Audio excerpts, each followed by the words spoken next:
નમસ્કાર વિદ્યાર્થી મિત્રો, શ્રી સત્યપ્રકાશ વિદ્યાપીઠની યુટ્યુબ ચેનલમાં તમામ વિદ્યાર્થીઓનું સ્વાગત છે.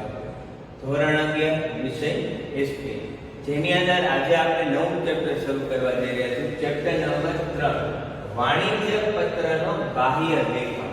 વાણિજ્ય પત્ર આપણે વ્યવહારિક અગાઉ ભણી ગયા. હવે પત્રના બાહ્ય દેખાવની વાત કરીએ. આપણને તો ખબર પડી ગઈ કે પત્ર કઈ પદ્ધતિમાં લખવો જોઈએ, કઈ મેથડમાં લખવું જોઈએ, કઈ પ્રકારનું આકર્ષણ એની ઉપર થાય છે. તો હવે પત્રનો બાહ્ય દેખાવ એટલે બહારથી પત્ર આખો કેવો દેખાય કે જેથી કરી વ્યક્તિની પત્ર વાંચવા માટે રસ જાગે, એના વિશેનો આખો આપણો ચર્ચા છે. તો સૌપ્રથમ પ્રસ્તાવના કે અગાઉના બે પ્રકરણમાં આપણે વાણિજ્ય માહિતી સંચાર અને વાણિજ્ય પત્રનો અર્થ પ્રકાર વિશે જાણી તથા મહત્વ વિશે સમજ્યા. સાથે સાથે એ પણ જોયું કે પત્ર વ્યવહારનો ખાસ કરીને વેપાર વાણિજ્ય માટે ઉપયોગ થતો હોય ત્યારે પત્રને અસરકારક બનાવવા માટે 7 મહત્વના લક્ષણો, જેમાં સંક્ષિપ્તતા, સચોટતા, તર્કબદ્ધતા જેવા મહત્વના પાસાઓનો સમાવેશ થાય છે. આ ઉપરાંત આપણે વાણિજ્ય પત્રો કઈ શૈલીમાં લખવા તે પણ આપણે જોઈએ. અત્યારે લગી આપણે તો ભણી લીધું કે એના લક્ષણો શું હતા અને કઈ પદ્ધતિથી આપણે પત્ર કઈ ઢાંચામાં લખવું, કઈ શૈલીમાં લખવું, એ તો આપણે જોઈએ. હવે આપણે જોવાનું છે પત્રનો બાહ્ય દેખાવ. તો સૌપ્રથમ આપણે વાત કરી પત્રના બાહ્ય દેખાવ. તો પ્રશ્ન પહેલો છે કે વાણિજ્ય પત્રના બાહ્ય દેખાવને આકર્ષક બનાવવાની બાબતો જણાવો. આ એક પ્રશ્ન ખૂબ જ મોટો છે, પણ આ પ્રશ્નની અંદર ક્યારે એકે સાદા પ્રશ્ન જ પૂછવામાં આવતો નથી. આની અંદર કોઈ પણ એક ટોપિક વિશે તમને ભણાવવામાં આવે, એટલે કે તમને પૂછવામાં આવશે પરીક્ષા. પત્રનું બાહ્ય દેખાવ. પત્રનું આયોજન સુયોજિત રીતે કરવામાં આવેલ હોય, પરંતુ એ પત્ર જો દેખાવમાં ધ્યાનાકર્ષક ન હોય તો પત્ર મેળવનાર તેને વાંચવાની તત્પરતા બતાવશે નહીં અને તેની વેપાર ઉપર વિપરીત અસર પડી શકે. આમ પત્રનો બાહ્ય દેખાવ એટલે કે પરબીડિયા પરનું લખાણ, પત્ર લખવા માટે વપરાયેલા કાગળની ગુણવત્તા, કાગળની ઘડી એટલે કે સાઇઝ, કઈ સાઇઝથી તમે લખો છો, બ્લુ કલર, બ્લેક કલર, કાગળની ઘડી, કાગળ પરનું લખાણ વગેરે બાબતોની એક જ નજરમાં મૂલવણી થઈ જાય. આ ઘટકો જે તે પત્રના બાહ્ય દેખાવને નક્કી કરે. તેથી પત્ર લખનારે પત્ર બાહ્ય દેખાવની બાબતો જેવી કે પરબીડિયાનો આકાર, કયા આકાર, ચોરસમાં આપણે પરબીડિયું એટલે હું એ તમને કહ્યું કે આપણે જે પત્ર લખી દીધું, જે કવરમાં આપણે પત્ર મોકલી, કવરને શું કહેવામાં આવે? પરબીડિયું. એટલે કે પરબીડિયાનો આકાર, કાગળની ગુણવત્તા અને તેની ઘડી, કાગળ પરનું લખાણ વગેરેને ધ્યાનમાં લેવું જોઈએ. તો હવે આ બાબત મુખ્ય છે. પત્રનું લખાણ અંદર ગમે એટલું સારામાં સારું, પણ જો પત્રનો દેખાવ સારો નહીં હોય તો તમે પત્રને બાહ્ય દેખાવ આકર્ષિત બનાવી શકતા નથી. આટલી બાબત છે એ પત્રના બાહ્ય દેખાવને અસર કરે કે કાગળની પસંદગી હોય, ત્યાર પછી ટાઈપિંગ હોય, હાસ્યો હોય, ગળી કે સળ હોય, અથવા પરબીડિયું હોય, અથવા તો પરબીડિયા પરનું લખાણ. હવે આના વિશે આપણે ડિટેલ્સમાં આપણે વાત કરીશું.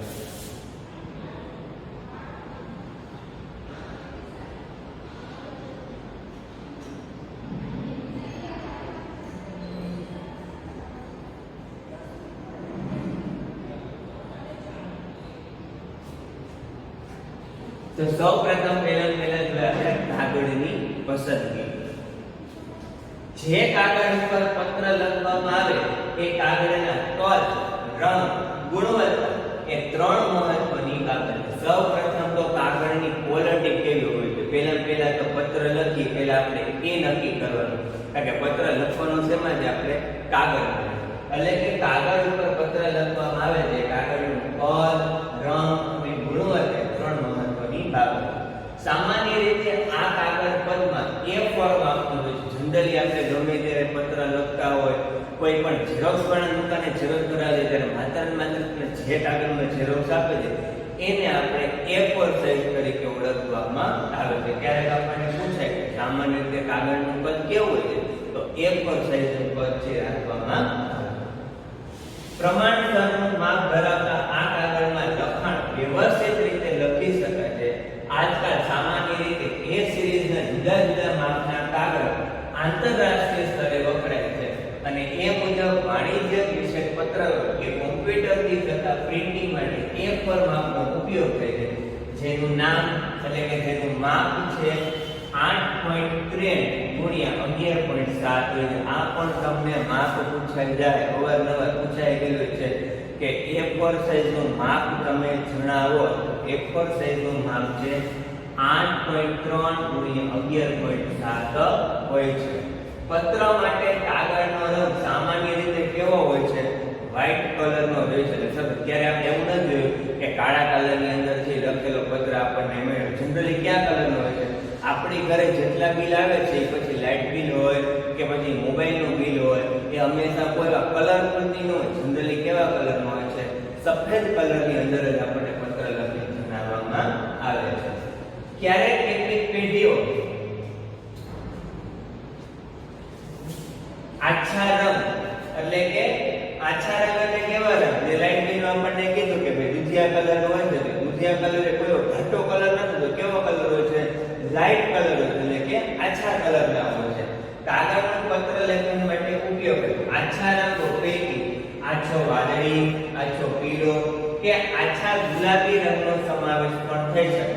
પત્ર માટે લેવામાં આવતા કાગળની ગુણવત્તા એવા પ્રકારની હોવી જોઈએ કે સાઈ પ્રસરે નહીં. આ ઉપરાંત વાણિજ્યક પત્રને કાણા પાડી ફાઇલિંગ કરવાનો હોય સારી ગુણવત્તાવાળા કાગળના વપરાશથી પત્ર ખરાબ થવાનો કે ફાટી જવાનો ભય રહેતો નથી.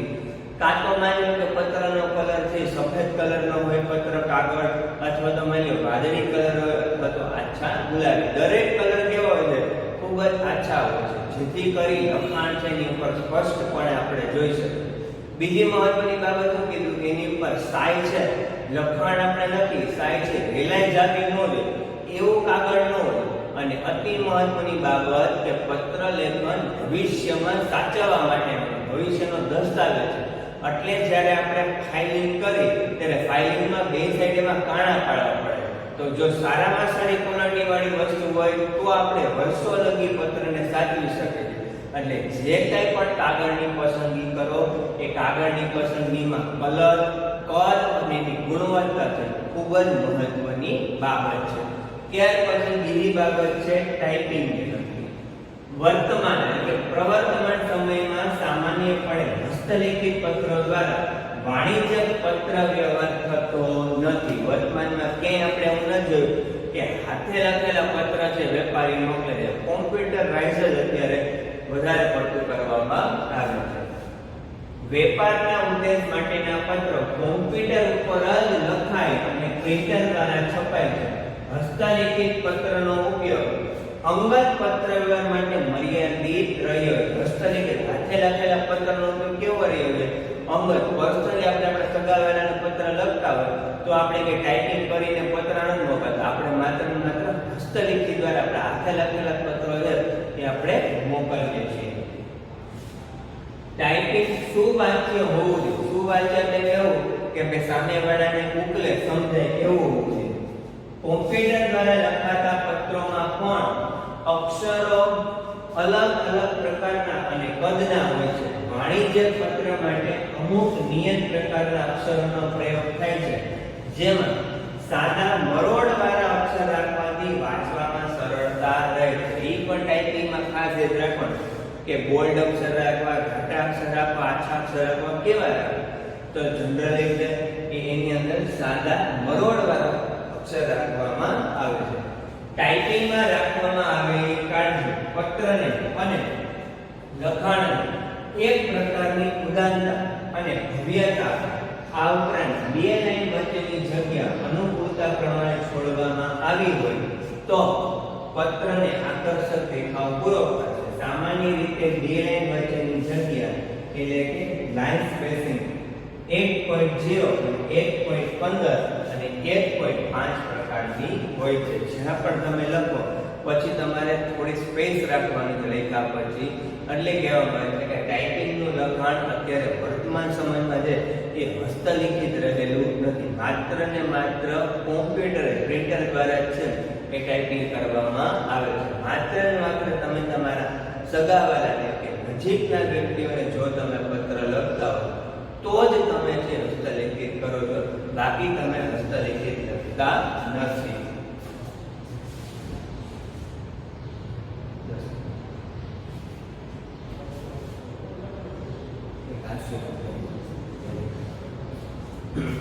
ત્યાર પછી આપણે હાસ્યની વાત કરી. માર્જિન કાગળમાં ચારે બાજુ પ્રમાણસર જગ્યા છોડવાથી ને પત્રને સુંદર દેખાવ મળે એ હાસ્ય ડાબી અને જમણી બાજુ સરખો રાખવામાં આવે છે. જે કંઈ પણ પત્ર આપણે પણ જોઈએ છે કે આખી માની લો કે ભાઈ આપણને સ્ક્રીન દેખાય તો ને બહુ સરસ મજાનું અહીંયા પણ આટલી જગ્યા છોડવામાં આવેલી છે, અહીંયા પણ આટલી જગ્યા છે. તે બંને પ્રકારને શું કહેવામાં આવે? હાસ્ય. કે હાસ્ય જેટલો સુંદર રાખેલો હશે એટલું જ લખાણ છે સ્પષ્ટ રીતે આપણને દેખાય છે. એટલે કે ડાબી અને જમણી બાજુની સરખા રાખવા. તે કઈકની જમણી બાજુના પ્રમાણમાં ડાબી બાજુનું હાસ્ય પહોળો રાખવામાં આવે. સામાન્ય રીતે જમણી બાજુનું હાસ્ય 1 ઇંચ અને ડાબી બાજુનું હાસ્ય 1.5 ઇંચનું રાખવામાં આવે. પૂછાઈ જાય કે જમણી બાજુ અને ડાબી બાજુનો હાસ્ય કેટલો હોવો જોઈએ, તો સામાન્ય રીતે આપણે ડાબી બાજુએ જે કંઈ પણ હાસ્ય રાખીએ, આ પત્રની ડાબી બાજુ છે, આ પત્રની જમણી બાજુ છે, તો માની લો કે જમણી બાજુ હાસ્ય રાખતા હોય તો 1 ઇંચનો રાખવાનો, આપણે ડાબી બાજુનો આપણે હાસ્ય રાખતો એટલે 1.5, આ બાજુ 1.5 રાખવાનો અને આ બાજુ આપણે ઓછો રાખવાનો. કેટલો રાખવાનો? 1 ઇંચનો તમારે રાખવાનો. વાણિજ્ય પત્રોને ફાઇલ કરવી સાચવવાના હોય નથી. ડાબી બાજુએ કાણા પાડી ફાઇલિંગ કરવાનું હોવાથી તે બાજુ વધારે જગ્યા રાખવાનું કોણ છે? આ બાજુ શું કામ આપણે 1.5 રાખ્યો? કારણ કે આ બાજુ આપણે ફાઇલિંગના કાણા પાડવાના, જેથી કરી તમે કાણા પાડો તે પત્રના લખાણો પણ કાળા ન પડે એના માટે. તેવી જ રીતે કાગળની ઉપર અને નીચે જગ્યા છોડવામાં આવે છે તેનું પ્રમાણ પણ ડાબા અને જમણા હાસ્ય મુજબ હોય છે. ઉપર તરફ નીચેની સરખામણીએ થોડી વધુ જગ્યા છોડવામાં આવે છે, એટલે કે નીચે તરફ 1 ઇંચ જગ્યા છોડવામાં આવે, ઉપર 2.5 ઇંચ જગ્યા છોડવા પડી. કેટલાક પત્રમાં લેખકો ઉપર નીચે સરખી માત્રામાં જગ્યા છોડવામાં આવે. ઉપર નીચેની વાત કરે છે કે ભાઈ બે છે એ ઉપર નીચે જગ્યાએ એક સરખી છોડવામાં આવે. અહીંયા આપણને કહે છે કે ડાબી બાજુએ 1.5 અને 1 ઇંચ રાખવામાં આવે છે.